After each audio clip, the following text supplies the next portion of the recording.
పద్మనాభ గారి మాటలో వచ్చి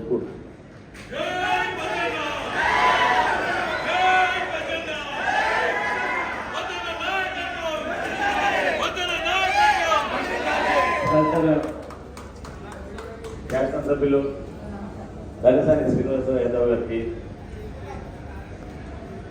అలాగే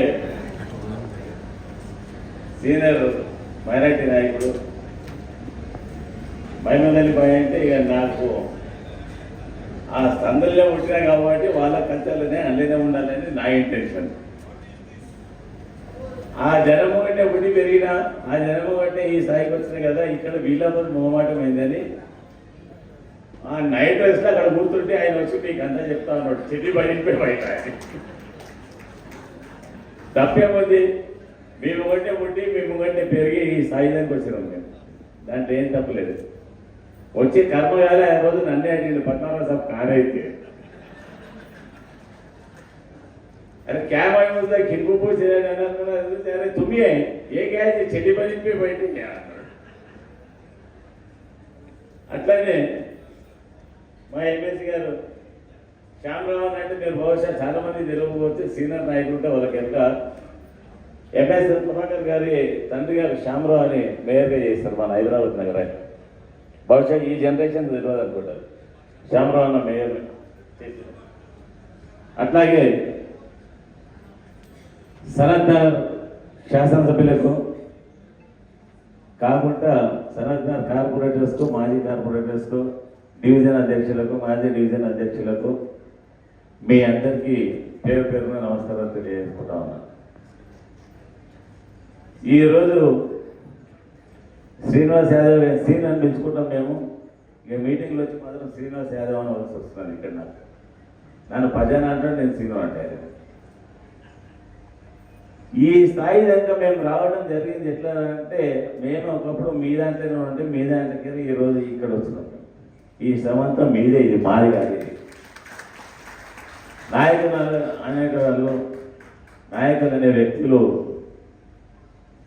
పార్టీ కార్యక్రమాలే కానీ మన లోకల్ కార్యక్రమాలు కానీ చెప్పడం మట్టుకే మా వంతు ఉంటే దాన్ని 100% చేసేది మాత్రం మీ బాధ్యతగా తీసుకొని నేను ఈ మధ్య తిరుగుతా ఉన్న అన్ని శాసనసభ నియోజకవర్గాలు మాడ మండుతున్నాయి, కాళ్ళు కాలుతున్నాయి. అయినా కానీ మహిళా సోదరిమణులు మా అన్నదమ్ములందరూ కూడా పాదయాత్ర చేస్తుంటే నాకే ఇబ్బంది అనిపించేసింది. మండే టెండర్ని కూడా లెక్క చేయకుండా ఈ క్యాంపెయినింగ్లో ప్రచారం పాల్గొంటా ఉన్నారు. సాయంత్రం వచ్చి మళ్ళీ నేను సిని కూడా చెప్పిన ఈ ఎండలో ఎట్లా సాయంత్రం పెడితే బాగుంటుంది అంటే ఇప్పుడు సాయంత్రం ప్రోగ్రాం అంటే ఏ కష్టమైనా లెక్క చేయకుండా మీరంతా ఒక నాయకుడి గురించి పాటుపడుతూ ఉంటారు. నాయకుడు ఇచ్చిన కార్యక్రమాలన్నీ 100% తూచ తప్పకుండా చేస్తూ ఉంటారు. మొన్న ఈ మధ్యనే జనరల్ ఎలక్షన్ జరిగినాయి, అసెంబ్లీ శాసనసభ ఎన్నికలు జరిగినాయి. ఆ ఎన్నికలలో బీజేపీ పార్టీ కంటే 2,58,000 ఓట్లు మనం ఎక్కువ ఉన్నాం. టీఆర్ఎస్ పార్టీ ఇంత అంత కాదు, 10,000 20,000 కాదు, 2,58,000 అంటే వాళ్ళకంటే లీడ్లో ఉన్నాం మనం. అలాగే కాంగ్రెస్ పార్టీ తీసుకుంటే కాంగ్రెస్ పార్టీ 1,83,000 ఓట్లు లీడ్లో ఉన్నాం మనం. దాదాపు మా ఇద్దరి దగ్గరనే 1,00,000 ఓట్ల తేడా ఉండేది ఆ పార్టీలకు. శ్రీనివాస్ దగ్గర నా దగ్గర. అదృష్టవశాత్తు నగరంలో ఉన్న ఈ పార్లమెంట్ నియోజకవర్గం లోపల 7 శాసనసభ నియోజకవర్గాలు ఉంటే అందులో 5 టీఆర్ఎస్ ఎమ్మెల్యేలమే ఉన్నాం. జూబ్లీహిల్స్ మాలగంటి గోపీనాథ్, సనత్నగర్లో శ్రీనివాస్, సికింద్రాబాద్లో నేను, హుషారాబాద్లో ముఠా గోపాల్, అలాగే అంబర్పేటలో కాలేరు వెంకటేష్. ఈ ఎమ్మెల్యేలలో ఎవరు కూడా తక్కువ పని చేస్తాం లేరు. ఎవరి మేరకు వాళ్ళు 24 గంటలు జనం మధ్యన, ప్రజల మధ్యనే ఉండి వాళ్ళకు ఎప్పుడు అవసరం పడితే అప్పుడు ఇంటి దగ్గర లేకుంటే ఆఫీస్ దగ్గర లేకుంటే ఇంకెక్కడైనా అందుబాటులో ఉండి సర్వీస్ చేసుకుంటూ వస్తూ ఉన్నాం. ఇక కిషన్ రెడ్డి గారు, నేను ప్రాంతానికి ఎమ్మెల్యే సికింద్రాబాద్కు. మొన్న ఈ మధ్యనే కేసీఆర్ గారి సమక్షంలో మేమంతా ఎమ్మెల్యేలు అంతా కూర్చున్నాం. నాదేమైనా సికింద్రాబాద్లో చేయలేదేమో, కనీసం మళ్ళీ ఇక్కడ శాసనసభ నియోజకవర్గంలో బాగా పనిచేస్తున్నాం అనుకొని ఒక్కో ఎమ్మెల్యే అందరిని అడుగుతా పోయినాయి. శ్రీనివాస్ అడిగిన నీ దగ్గర ఏమేమి చేసిండు డెవలప్మెంట్ వర్క్, ఏమీ చేయలేదు. పేరున మాగంటి గోపినాథ్ దగ్గర, ఇక్కడ ముషిరాబాద్లో, అంబర్పేటలో ఆఖరి చెప్పిన నా దగ్గర కూడా ఏం చేయలేదు. ఒక గొప్ప పని మాత్రం కిషన్ రెడ్డి గారు చేశారు. ఏం గొప్ప పని అంటే ఈ 5 సంవత్సరాల లోపల ఎంపీ ల్యాండ్స్, ఎంపీ నిధులు 25 కోట్లు వచ్చినాయి. ఆ 25 కోట్ల ఫండ్స్ మాత్రం ల్యాబ్స్ అయిపోయినాయి. ఇటువంటి పార్లమెంట్ మెంబర్ మాత్రం మేము ఇప్పటివరకు చూడలేదు. మళ్ళీ ఎవరి దగ్గర ఖర్చు పెట్టాలి ఏమైందంటే మళ్ళీ అఫీషియల్ వాళ్ళని నన్ను అడిగితే ఫండ్స్ అని ల్యాబ్స్ అవుతున్నాయి సార్, డెవలప్మెంట్ మాత్రం ఎంపీ గారు వాడలేదు ఇంకా అని చెప్పారు. అటువంటి ఘన చరిత్ర బీజేపీ ఎంపీ గారు. ఈ ఆయన కంటూ ప్రత్యేకంగా ఇప్పుడు నేనే కానీ శ్రీనివాసే కానీ ఓటర్ల దగ్గర పోయినప్పుడు ఓటర్ల దగ్గర అప్పీల్ ఎట్లా చేస్తారంటే మేము ఇది చేసాం, అది చేసాం, ఖచ్చితంగా మీకు ఉపయోగానికి వచ్చినాం, మీ సమస్యల పరిష్కారం చేసాం, మా ఓటు ఏంటంటే డిమాండ్ చేసి అడిగే సత్తా మాకున్నది. ఆయన ఒకటే ఉన్నది, ఆయన జై శ్రీరామ్ మోదీ ఈ రెండు తప్ప నేనేమన్నా చేసినా నాకు ఓటు ఏంటని అడిగే సత్తా మాత్రం ఆ వ్యక్తికి లేదు. ఇక దానం నాగేందర్, ఆయన పేరు తీసుకుంటే సిగ్గు అనిపిస్తూ ఉంటుంది. గతంలో ఒకసారి టీడీపీ నుండి ఎమ్మెల్యేగా ఆసిఫ్ నగర్ నుండి గెలవడం జరిగింది ఆయన. దాని వెంటనే 3-4 మాసాల లోపల ఎన్నికల ప్రభుత్వం, కాంగ్రెస్ ప్రభుత్వం రావడం జరిగింది. అక్కడ టీడీపీ వాళ్ళంతా శ్రమపడి ఆ కార్యకర్తల కృషి ఫలితంతో ఎమ్మెల్యే అయితే అందరికీ ఇమీడియట్గా కాంగ్రెస్ పార్టీలో జాయిన్ అయింది. బై ఎలక్షన్ వచ్చింది, మళ్ళా చిత్తుగా ఓడించి ఇంటికి పంపించారు ఆసిఫ్ నగర్ కోసం. మొన్న మధ్య లాస్ట్ మంత్ ఒక నెల క్రితం మా ఎంబడే ఉన్నాడు. టీఆర్ఎస్ బీఫామ్ మీద టీఆర్ఎస్ జెండా పైన ఖైరతాబాద్ నియోజకవర్గం నుండి ఎమ్మెల్యేగా ఎన్నుకోవడం జరిగింది. ఓ నెల లోపల మళ్ళీ ప్రభుత్వం మారగానే మళ్ళీ కాంగ్రెస్లో పోయాడు. బహుశా మెంబర్షిప్ కూడా డిసాల్వ్ అయిందని అనుకుంటా.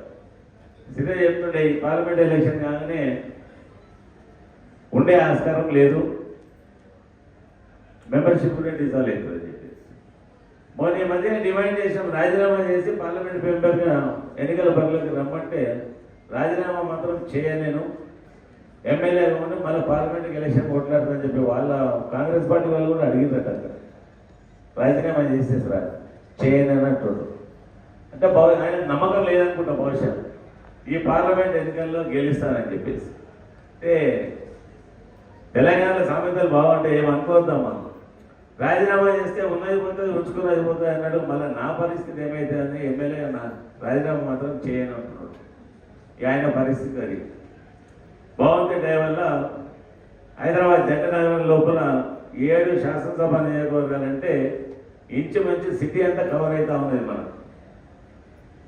ఒక ఓల్డ్ సిటీ తప్ప న్యూ సిటీ కంప్లీట్ వస్తూ ఉన్నది ఈ 7 అసెంబ్లీ సెగ్మెంట్స్లలో. అంతటా కూడా బలమైన శాసనసభ్యులు, బలమైన క్యాడర్ ఉంది మనకు.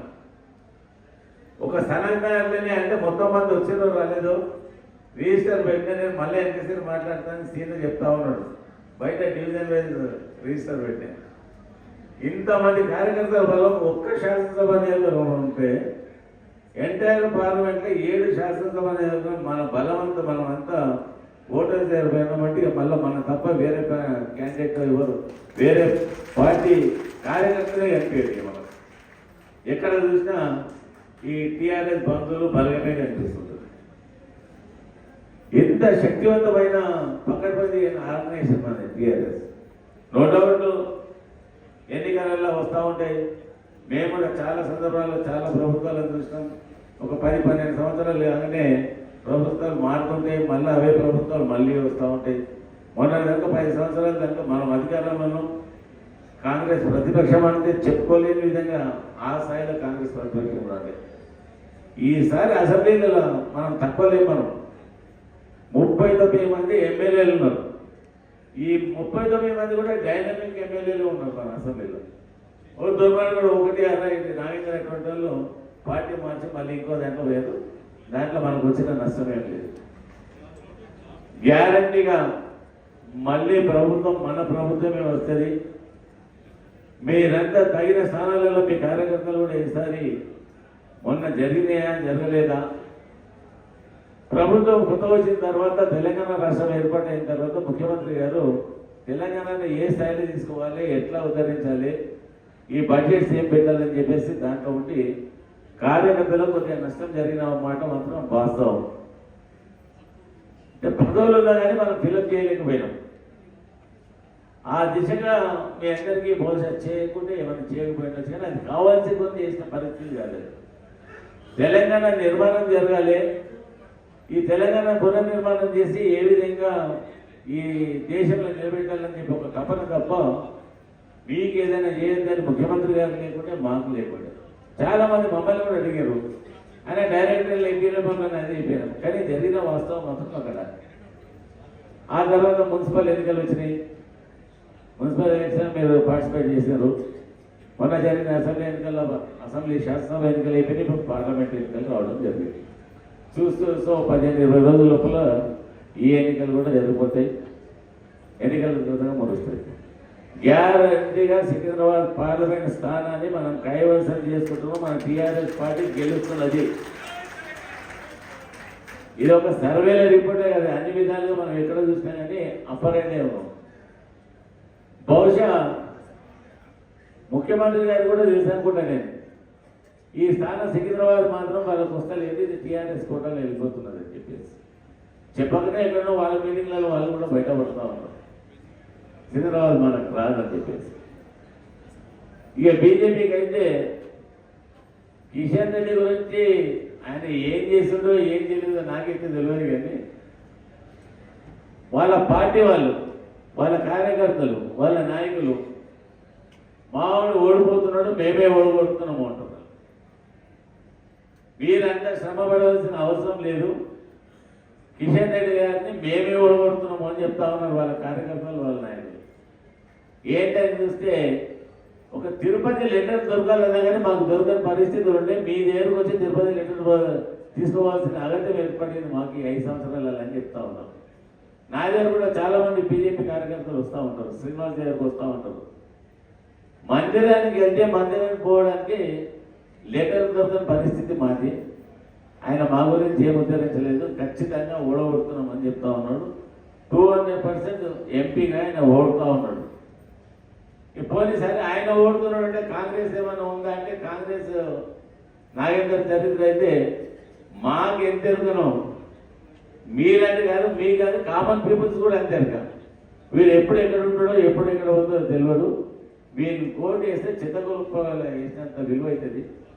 వీరికి ఎట్టి పరిస్థితిలో ఓటు వేయకూడదని చెప్పి ప్రజలంతా నిర్ణయం తీసుకుంటా ఉన్నారు. చాలా చెప్తా ఉన్నారు, మామిందరి గారు, శ్రీనివాస్ గారు, వాళ్ళంతా ఎంఎస్ ప్రభాకర్ గారు అంతా చాలా చెప్పారు. మిమ్మల్ని విసిగించదలుచుకోలేదు, చెప్పిందే చెప్పి మరీ బోర్గెట్టించే ఆ స్థాయి నాయకులు కాదు. ఉన్నది కుండబద్దలు పెట్టి చెప్పడమే నా బాధ్యత.